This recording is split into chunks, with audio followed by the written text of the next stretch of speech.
Shalom saudara-saudara yang dikasihi oleh Tuhan Yesus Kristus, dimanapun Anda berada, baik yang menyaksikan tayangan ini melalui Facebook maupun YouTube di seluruh penjuru dunia. Hari ini kita akan merenungkan satu kebenaran firman Tuhan yang boleh menguatkan kita dalam menghadapi hari-hari akhir zaman.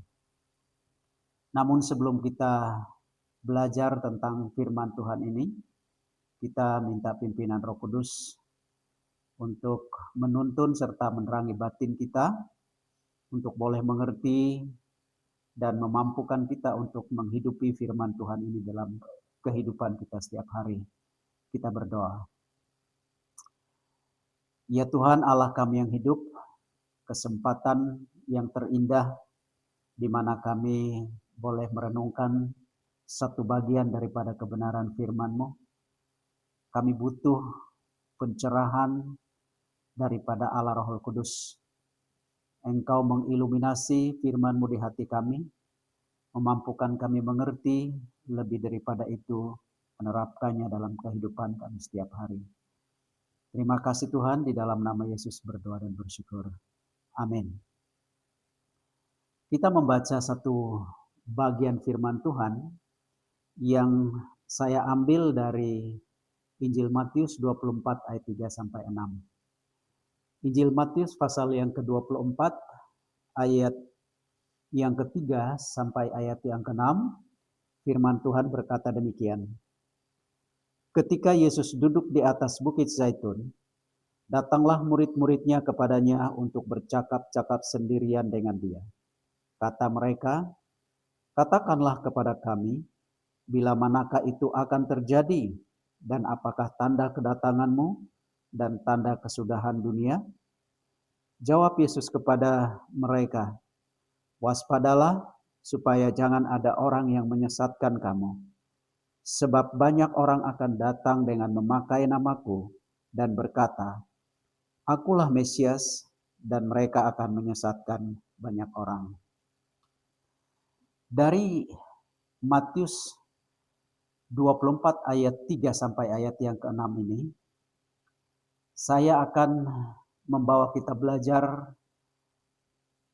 dengan satu tema firman Tuhan, yaitu keteguhan iman di tengah badai penyesatan akhir zaman. Keteguhan iman di tengah badai penyesatan akhir zaman. Saudara-saudari yang dikasihi Tuhan, jika kita membaca di media sosial hari-hari ini, dunia seolah-olah sedang berjalan di atas lapisan es yang sangat tipis. Di satu sisi, kita mengagumi lompatan teknologi digital yang luar biasa. Namun di sisi lain, kita tidak bisa menyembunyikan fakta adanya kecemasan massal. Kita melihat krisis geopolitik, perang yang terus berkecamuk, dan gelombang disinformasi digital yang sering kali melumpuhkan akal sehat kita. Manusia abad ke-21 hidup dalam ketakutan yang mendalam akan hari esok. Namun, tahukah Anda bahwa kegelisahan yang kita rasakan hari ini sebenarnya adalah gema dari pertanyaan yang pernah diajukan oleh murid-murid Tuhan Yesus 2000 tahun yang lalu. Dalam Injil Matius pasal 24 ayat yang ketiga, ketika Yesus sedang duduk di atas bukit Zaitun, para murid datang kepadanya secara privat. Setelah sebelumnya mereka mendengar nubuat Yesus yang mengejutkan tentang runtuhnya bait Allah. Mereka bertanya dengan sangat penasaran, katakanlah kepada kami, bilakah itu akan terjadi, dan apakah tanda kedatanganmu dan tanda kesudahan dunia? Saudara, mari perhatikan respon Yesus.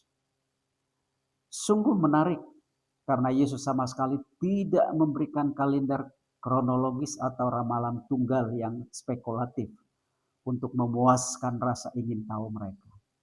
Alih-alih berbicara tentang angka tahun, Yesus memberi panduan eksistensial, sebuah kompas iman tentang bagaimana kita harus menjaga integritas spiritual di tengah kekacauan dunia. Melalui teks Matius 24 ayat 3 sampai 6 ini, Kristus memberikan dua perintah utama agar kita tidak runtuh di era akhir zaman. Perintah pertama dicatat di dalam ayat 4 dan ayat yang kelima. Waspadalah terhadap otoritas palsu. Yesus membuka pengajarannya dengan sebuah peringatan yang sangat keras.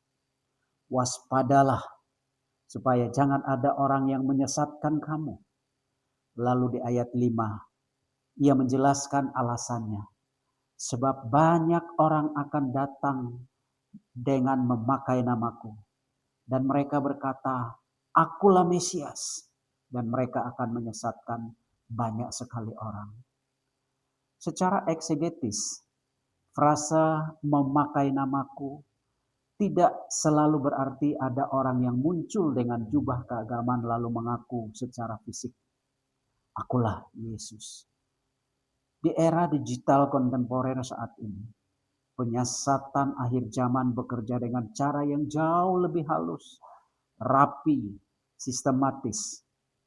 Penyesatan itu datang melalui algoritma media sosial yang membuai kita, melalui teologi kemakmuran palsu yang hanya berpusat pada kenyamanan diri sendiri, dan melalui ideologi-ideologi sekuler yang perlahan tapi pasti mengaburkan kebenaran absolut firman Tuhan. Mata uang utama dari penyesatan akhir zaman adalah kemiripan. Sekali lagi, mata uang utama dari penyesatan akhir zaman adalah kemiripan. Mereka menggunakan istilah-istilah Kristen.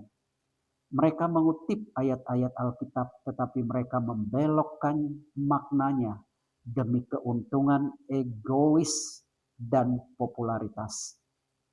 Oleh karena itu, pesan Kristus sangat jelas.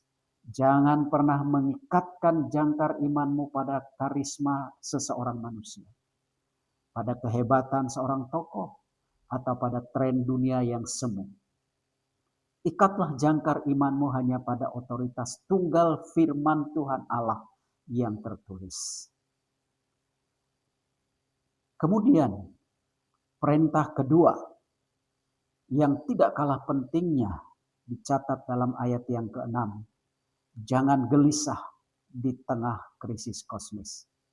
Yesus berkata, kamu akan mendengar deru perang atau kabar-kabar tentang perang.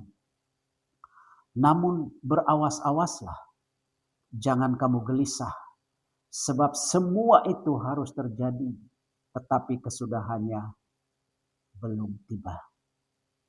Ketika Yesus menyebut kata deru perang dan kabar tentang perang, ia sedang menggambarkan situasi makro dunia yang penuh dengan goncangan dan ketidakpastian.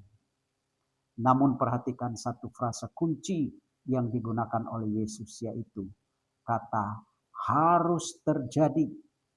Di dalam konteks aslinya, frasa ini menunjukkan sebuah ketetapan ilahi bahwa semua krisis kosmis, semua konflik antar bangsa, bahkan bencana yang melanda bumi ini tidak pernah berjalan di luar kendali Allah.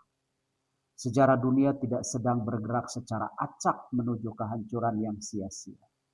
Sejarah dunia berada dalam genggaman kedaulatan tangan Tuhan.